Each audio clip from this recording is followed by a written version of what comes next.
You're listening to the Overcomer's Wisdom Sessions with the Son of Joy. In our hearts, Lord, in this nation, awakening, Holy Spirit, we desire awakening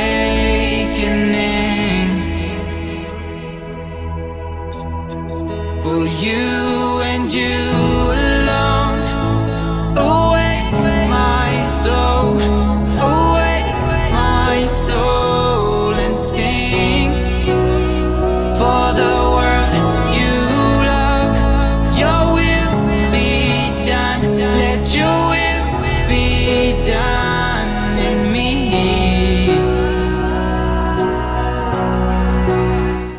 Face to Face 41, the Disciples, Part 7, Judas Iscariot, Matthew chapter 26, 14 to 16. Then one of the 12, the one called Judas Iscariot, went to the chief priests and asked, "What are you willing to give me if I deliver him over to you?"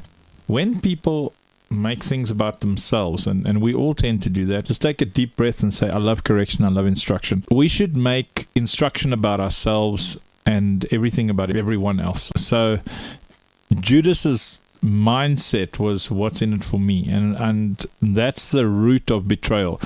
Betrayal is a spectacularly selfish thing. If you're listening to this and you've committed adultery or cheated on someone before, you'll know that when you did it, you were making it about you. You weren't making it about the other person at all. You weren't thinking about anybody else except you in that moment. And whatever your reasoning was, your reasoning could be that my husband or wife really didn't appreciate me, didn't listen to me. Or you're in a church and your reasoning is that the pastor is doing it wrong.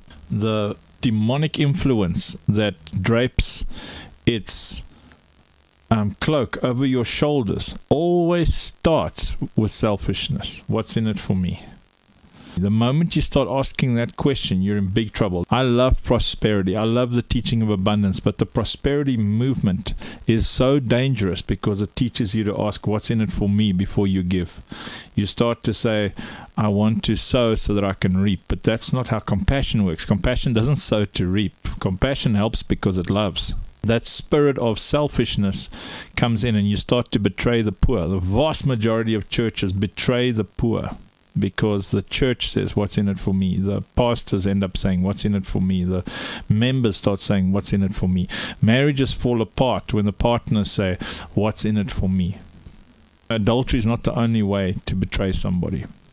Betrayal is violation of trust. It's violation of covenant. That's when you know this is going to hurt somebody and you do it anyway. I went and I had a look. What is love? Love is patient. It's kind. It's slow to anger. It's not puffed up. It keeps no record of wrongs. It always hopes, always trusts, never fails. So I don't keep record of wrongs. I only keep record of testimonies, because my job is to love her. And if I don't love her, I'm betraying her. I want you to understand how you handle betrayal is first you've got to understand what it is. It's when someone has violated a covenant with you.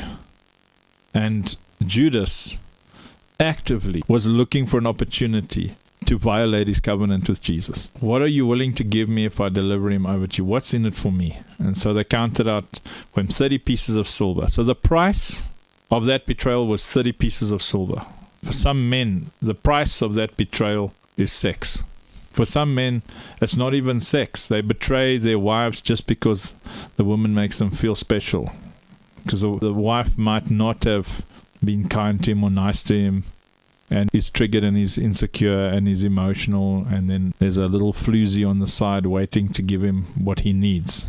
And this is why it's so important as men and women. If I don't give my wife what she needs, I'm endangering her. Because it's not about me, it's about her. I want to keep her safe from judgment. I want to keep her safe from adultery. I want to keep her safe from depression. That's why I keep my side of the covenant, because my job is to keep her safe. Judas is watching for an opportunity to hand Jesus over. He's waiting for an opportunity to cheat on Jesus. When you do something to violate someone's trust, you're cheating on them. it's not only physical, it's anything that violates that covenant. When you use a terrible tone of voice with someone who loves you, that is betrayal. Like a rising sun that shines from the darkness comes the light. I hear your voice say, "This is mine." Awakening.